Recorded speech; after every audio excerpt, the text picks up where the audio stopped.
Hi hello friends, ಎಲ್ರಿಗೂ ನಮಸ್ಕಾರ. ಎಲ್ಲರೂ ಹೇಗಿದ್ದೀರಾ? ಚೆನ್ನಾಗಿದ್ದೀರಾ ಅನ್ಕೋತೀನಿ.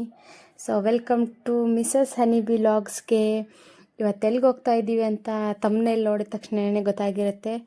ಸೊ ನಾವಿವತ್ತು ಹೋಗ್ತಾ ಇರೋದು 161 ಅಡಿ ಎತ್ತರದ, ವಿಶ್ವದಲ್ಲೇ ಅತಿ ಎತ್ತರದ ಪಂಚಮುಖಿ ಆಂಜನೇಯ ಸ್ವಾಮಿ ದೇವಸ್ಥಾನಕ್ಕೆ. ಸೊ ಆಗಲೇ ಒಂದು ಸತಿ ವಿಸಿಟ್ ಕೊಟ್ಟಿದ್ವಿ, ಬಟ್ ನಾವು ಗೌಡ್ಗೆರೆಗೆ ಹೋಗಿ ಬರ್ತಾ ಇದ್ವಲ್ವಾ, ಇನ್ನೊಂದು ಸತಿ ನೋಡ್ಕೊಂಡು ಹೋಗೋಣ, ಇನ್ನೂ ಟೈಮ್ ಬೇರೆ ಇತ್ತಲ್ವ, ಅದಕ್ಕೆ ಇನ್ನೊಂದು ಸತಿ ನೋಡ್ಕೊಂಡು ಹೋಗೋಣ ಅಂತ ಹೇಳ್ಬಿಟ್ಟು ಹೋಗಿದ್ವಿ. ಸೊ ಇದನ್ನು ನೀವು ಡೇ ಒನ್ನಲ್ಲಿ, ಯಾವುದು ಗೌಡ್ಗೆರೆಗೆ ಹೋಗಿದ್ವಲ್ವ, ಆ ಡೇ ಒನ್ನಲ್ಲಿ ಪಾರ್ಟ್ 3 ಬೇಕಿದ್ದರೂ ಅಂದ್ಕೋಬೋದು. ಸೊ ಬನ್ನಿ, ಇವತ್ತಿನ ಲಾಗ್ನಲ್ಲಿ ಈ ಸುಂದರ ದೇವಸ್ಥಾನದ ದರ್ಶನ ಮಾಡೋಣ. ನಾವು ಬಂದ್ಬಿಟ್ಟು ತುಮಕೂರಿಂದ ಬಂದಿದ್ದು ಅಲ್ವಾ. ಸೊ ನಮಗೆ ಒಂದು ಗೌಡ್ಗೆರೆ ಎಲ್ಲ ಮುಗಿಸ್ಕೊಂಬರೋಷ್ಟರೊಳಗೆ 4 ಗಂಟೆ ಆಗಿತ್ತು. 4 ಗಂಟೆಯಿಂದ ಈವ್ನಿಂಗ್ ಟೈಮ್ ಬೇರೆ ಅಲ್ವಾ, ಏನೂ ರಶ್ ಇರಲ್ಲ ಅಂದ್ಕೊಂಡೇ ಹೋಗಿದ್ದು. ಸೊ ರಶ್ಶು ಕೂಡ ಇರಲಿಲ್ಲ ಅಷ್ಟೊಂದು. ಅವತ್ತು ವಾರ ಏನೂ ಇದ್ದಿಲ್ಲ ಅಲ್ವಾ, ಮಾಮೂಲಿ ಸಂಡೇ ಆಗಿತ್ತೇನೋ, ಮೋಸ್ಟ್ಲಿ ಸಂಡೇ ಆಗಿತ್ತು, ಪೌರ್ಣಮಿ ಬೇರೆ ಇತ್ತಲ್ವ, ಅದಕ್ಕೇನೆ ಜಾಸ್ತಿ ರಶ್ ಏನೂ ಇರಲಿಲ್ಲ ಆವತ್ತಿನ ದಿನ. ಇನ್ನು ಈ ಪಂಚಮುಖಿ 161 ಅಡಿ ವಿಶ್ವದ ಎತ್ತರದ ಪಂಚಮುಖಿ ಆಂಜನೇಯ ಸ್ವಾಮಿ ವಿಗ್ರಹ ಪ್ರತಿಷ್ಠಾಪನೆ ಮಾಡಿದವ್ರು ಬಂದ್ಬಿಟ್ಟು ಬ್ರಹ್ಮಶ್ರೀ ಡಾಕ್ಟರ್ ಶ್ರೀ ಶ್ರೀನಿವಾಸ ಗುರೂಜಿ ಅವರು. ಕೇವಲ ವಿಗ್ರಹವನ್ನಷ್ಟೇ ಅಲ್ಲ, ಇಲ್ಲಿನ ದೇವಸ್ಥಾನದ ಒಳಾಂಗಣದಕ್ಕೂ ಅಂದರೆ ಒಳಗಡೆ ಇದೆ ಅಲ್ವಾ, ಅದನ್ನೆಲ್ಲನೂ ಪ್ರಶಾಂತವಾಗಿದೆ. ಸೊ ಲೈಟಿಂಗ್ಸು ಇನ್ನೂ ಮುಂದೆ ಮುಂದೆ ಹೋಗ್ತಾ ಹೋಗ್ತಾ ನಿಮಗೆ ಗೊತ್ತಾಗುತ್ತೆ ನೋಡಿ. ನಿಜವಾಗ್ಲೂ ಸಖತ್ತಾಗಿತ್ತು ನಮ್ಮದಂತ್ರೂ. ಇನ್ನು ನಾವು ಫಸ್ಟು ಹೋಗ್ತಾನೇ ಆಂಜನೇಯ ಸ್ವಾಮಿ ದೇವಸ್ಥಾನ ಇದೆ ಅಲ್ವಾ, ಅದ್ರ ಮುಂದೆಗಡೆ ಎಡಗಡೆ ಸೈಡ್ ಬರುತ್ತೆ ಆಂಜನೇಯ ಸ್ವಾಮಿ ದೇವಸ್ಥಾನದ ಎಡಗಡೆ ಸೈಡು ಶನಿವಾರ ದೇವಸ್ಥಾನ ಅಂತ ಹೇಳ್ಬಿಟ್ಟು. ಫಸ್ಟ್ ನಾವು ಹೊರಟಿದ್ದು ಅಲ್ಲಿಗೇನೆ. ಎಂಟ್ರೆನ್ಸಲ್ಲಿ ಹೋದ ತಕ್ಷಣ ಬ್ಯಾಕ್ ಸೈಡಿಂದ ಆಂಜನೇಯ ಸ್ವಾಮಿ ಬ್ಯಾಕ್ ಸೈಡಿಂದ ಹೋದರೆ ಶನಿವಾರ ದೇವಸ್ಥಾನ ಸಿಗುತ್ತೆ. ನಾವು ಅಲ್ಲಿಂದನೇ ಫಸ್ಟ್ ಸ್ಟಾರ್ಟ್ ಮಾಡಿದ್ದು. ಶನಿವಾರ ದೇವಸ್ಥಾನ ಮುಗಿಸ್ಕೊಂಡು ಅದನ್ನೆಲ್ಲ ಮುಗಿಸ್ಕೊಂಡು ಬಂದಮೇಲೆನೇ ಆಂಜನೇಯ ಸ್ವಾಮಿ, ಅಂದರೆ ಡೈರೆಕ್ಟ್ ಅದನ್ನೆಲ್ಲ ದರ್ಶನ ಮುಗಿಸ್ಕೊತೀವಲ್ವ, ಆಮೇಲೇನೇ ಆಂಜನೇಯ ಸ್ವಾಮಿ ದರ್ಶನಕ್ಕೆ ಗೇಟ್ ಓಪನ್ ಇರೋದು, ಒಂದೇ ಗೇಟು. ಅಂದರೆ ಏನಕ್ಕಷ್ಟು ಶನಿವಾರ ದೇವಸ್ಥಾನ ಮುಗಿಸ್ಕೊಂಡು ಬಂದೇ ನಾವು ಆಂಜನೇಯ ಸ್ವಾಮಿ ದರ್ಶನ ಮಾಡ್ಕೋಬೇಕು ಅಲ್ಲಿರೋದು. ಮಾಡ್ಕೊಂಬರೋಣ ಅಂತ ಹೋಗ್ತಿದ್ದಂಗೆನೇ ಅಲ್ಲೊಂದು ಎಲಿಫೆಂಟ್ ನಿಂತಿತ್ತು. ನಮ್ಮ ಮಕ್ಕಳು ಇಬ್ರೂ ರಿಯಲ್ ಎಲಿಫೆಂಟು ಅಂದ್ಕೊಂಡ್ಬಿಟ್ರು.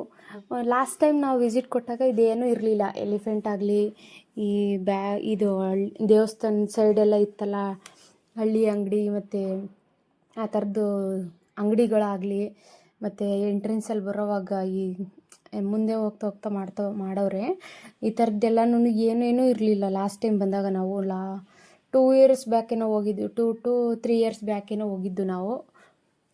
ಅವಾಗ ಹೋದಾಗ ಏನೇನೂ ಇರಲಿಲ್ಲ ಅಂಗಡಿಗಳು, ಈ ಎಲಿಫೆಂಟ್ ಆಗಿರ್ಬೋದು, ಮತ್ತು ಒಳಗಡೆ ಅಂಗಡಿ ಇಟ್ಕೊಳಕ್ಕೆ ಕೊಟ್ಟವ್ರೆ ಅದು ಆಗಿರ್ಬೋದು, ಏನೇನೂ ಇರಲಿಲ್ಲ. ನಿಮ್ಗೆ ಎಂಟ್ರೆನ್ಸಲ್ಲಿ ಹೋಗ್ತಿದ್ದಂಗೆನೇ ಅವತ್ತು ಪೌರ್ಣಮಿ ಬೇರೆ ಆಗಿತ್ತಲ್ವ, ಎಳ್ದೀಪ ಹಚ್ಬೇಕಂತಂದು ಹೇಳ್ಬಿಟ್ಟು ಎಳ್ಳಿಂದೆಲ್ಲ ದೀಪಗಳು ಇಟ್ಟಿದ್ರು. ಅಲ್ಲಿ ಸುಟ್ಟಾಕ್ತಾರಲ್ವ, ಹಾಗೆ ಆಂಜನೇಯ ಶನಿ ದೇವರು ಅಲ್ವಾ, ಅದಕ್ಕೇನೆ ಅಲ್ಲೆಲ್ಲ ಸುಟ್ಟಾಕೋಕ್ಕೆ ಅಂತ ಹೇಳ್ಬಿಟ್ಟು ಎಳ್ಳಿಂದೆಲ್ಲ ರೆಡಿ ಮಾಡಿಬಿಟ್ಟು ಇಟ್ಟಿದ್ರು ದೀಪಕ್ಕೆಲ್ಲನೂ.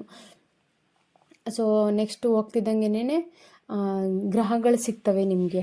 ಈ ಮಂಗಳ ಗ್ರಹ, ಬುಧ ಗ್ರಹ ಮತ್ತು ಶುಕ್ರ ಗ್ರಹ, ಆ ಥರದ ಗ್ರಹಗಳೆಲ್ಲ ಆಲ್ಮೋಸ್ಟ್ ಎಲ್ಲ ಗ್ರಹಗಳಿದ್ದಾವಲ್ವ, ಆ ಥರದ ಗ್ರಹಗಳೆಲ್ಲ ಸಿಗ್ತವೆ ನಿಮಗೆ. ಸೊ ಅದನ್ನೆಲ್ಲ ದರ್ಶನ ಮುಗಿಸ್ಕೊಂಡು ನಾವು ನೆಕ್ಸ್ಟು ಗರ್ಭಗುಡಿಗೆ, ಅಂದರೆ ಶನಿ ದೇವಸ್ಥಾನ ಇದೆ ಅಲ್ವಾ ಗರ್ಭಗುಡಿ ಒಳಗಡೆ, ಆ ಗುಡಿಗೆ ಹೊಟ್ವಿ.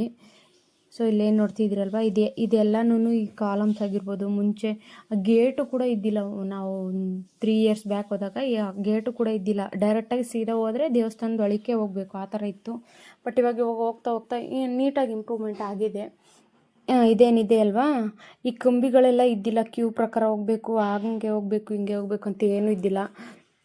ಸೊ ಈ ಕ್ಯೂ ಎಲ್ಲ ಮುಗಿಸ್ಕೊಂಡು ಹೋದ್ಮೇಲೇನೇ ಬರುತ್ತೆ ಅಲ್ವ ದೇವಸ್ಥಾನದ ಗೇಟು.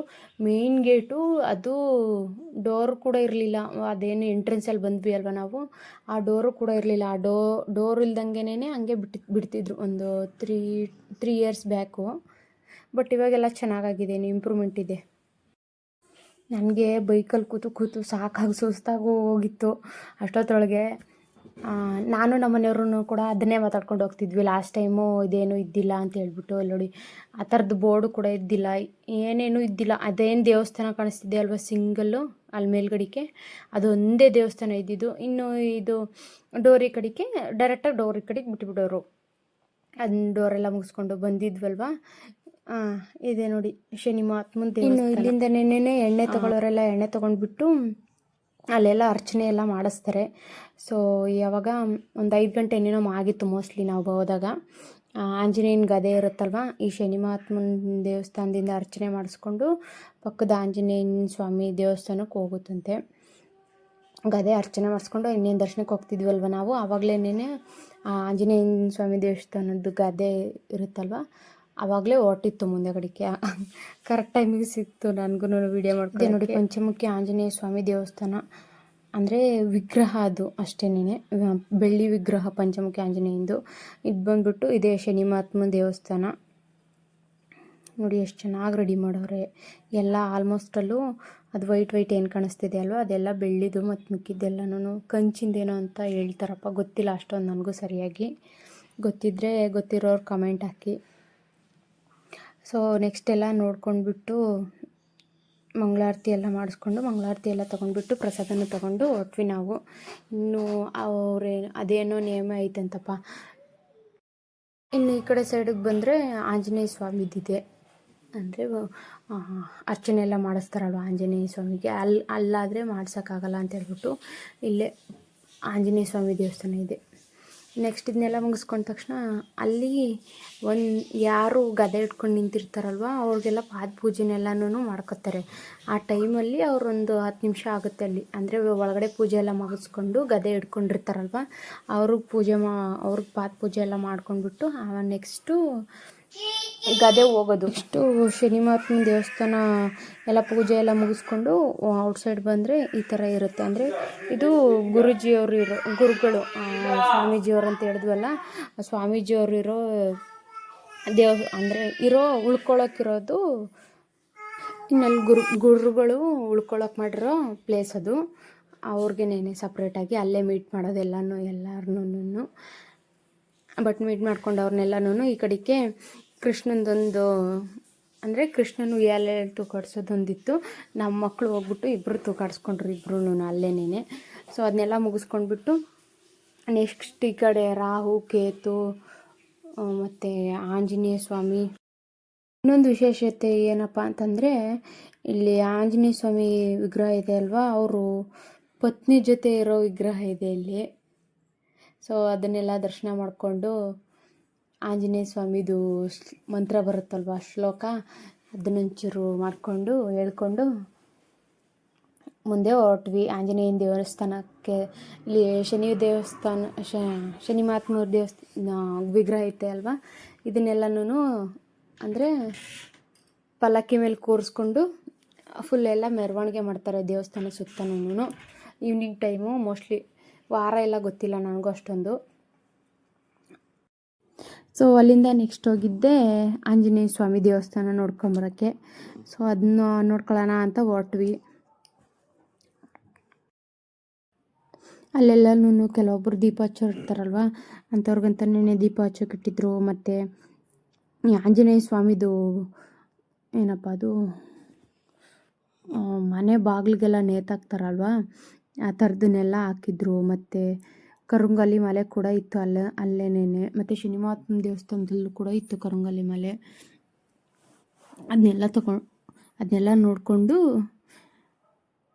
ಆಂಜನೇಯ ಸ್ವಾಮಿ ದರ್ಶನನೂ ಮಾಡಿಕೊಂಡು ನೆಕ್ಸ್ಟು ಮೇಲೆ ಪಂಚಮುಖಿ ಆಂಜನೇಯ ಸ್ವಾಮಿ, ಅದೇ 161 ಅಡಿ ಎತ್ತರ ಇತ್ತಲ್ವ ಸ್ವಾಮಿ ಆಂಜನೇಯ ಸ್ವಾಮಿದು, ಅಲ್ಲಿಗೆ ಹೋಗೋಣ ಅಂತಂದ್ಬಿಟ್ಟು ದರ್ಶನ ಎಲ್ಲ ಮುಗಿಸ್ಕೊಂಡು ಅಲ್ಲಿಗೆ ಹೊರಟ್ವಿ.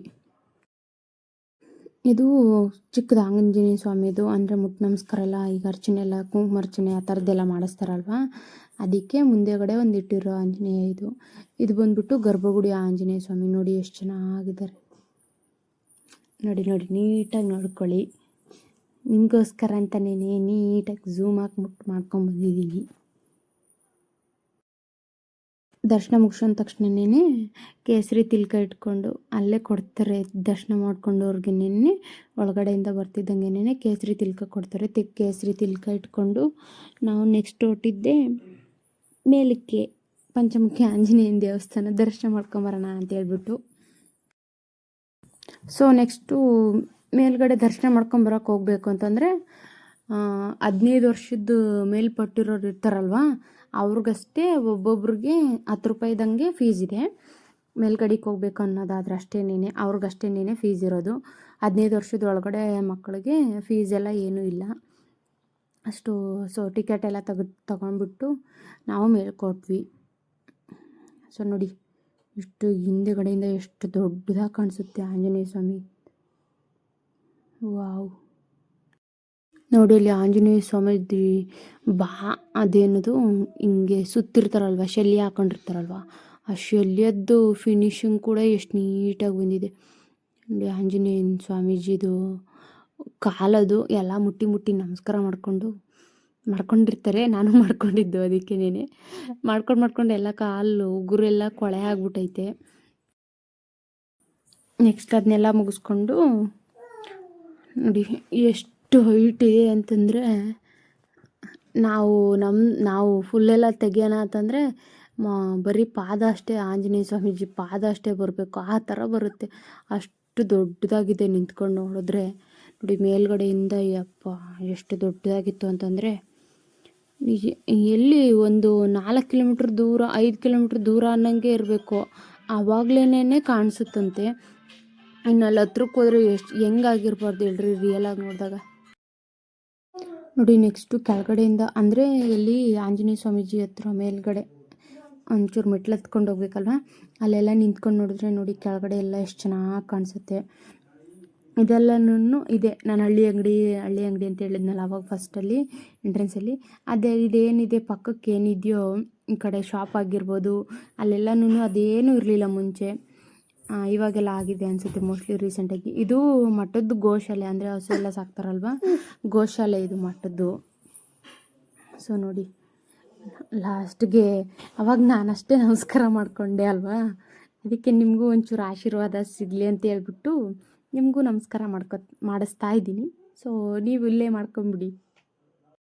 ಸೊ ಆವಾಗಲೇ ನಾನು ಹೇಳಿದ್ನಲ್ಲ ಶನಿ ಮಹಾತ್ಮ ದೇವಸ್ಥಾನ ಅಂತ, ಅದ್ರ ಫುಲ್ ನೇಮ್ ಬಂದ್ಬಿಟ್ಟು ಸತ್ಯ ಶನೇಶ್ವರ ಸ್ವಾಮಿ ದೇವಸ್ಥಾನ.